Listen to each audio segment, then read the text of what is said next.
কুমার নদীর তীরে গড়ে ওঠা একটি প্রাচীন বাজার বাথানডাঙ্গা বাজার। বাথানডাঙ্গা বাজার হলো গোপালগঞ্জ জেলার কাশিয়ানী উপজেলার একটি গুরুত্বপূর্ণ বাজার। বাজারটি মহেশপুর ও মাহমুদপুর ইউনিয়নের সংযোগস্থলে অবস্থিত। এখানে সাধারণত সোমবার ও শুক্রবার হাট বসে। এই বাজারটি এলাকার অর্থ-সামাজিক কর্মকাণ্ডের কেন্দ্র হিসাবে কাজ করে এবং এখানে স্থানীয়ভাবে বিভিন্ন পণ্য কেনাবেচা হয়। বাজারটির প্রাণকেন্দ্রেই অবস্থিত এই অঞ্চলের গুরুত্বপূর্ণ শিক্ষা প্রতিষ্ঠান বাথানডাঙ্গা উচ্চ বিদ্যালয় ও বাথানডাঙ্গা প্রাথমিক বিদ্যালয় এবং একটি মাঠ।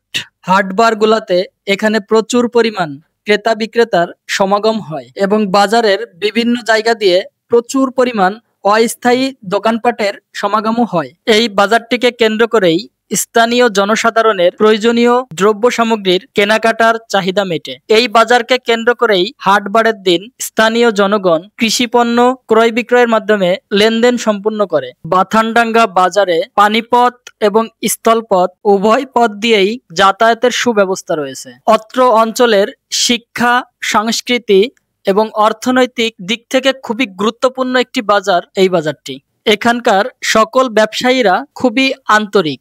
এর মতো এখানেই শেষ করছি। বাথানডাঙ্গার সকলের প্রতি রইল শ্রদ্ধা ও ভালোবাসা। আল্লাহ হাফেজ।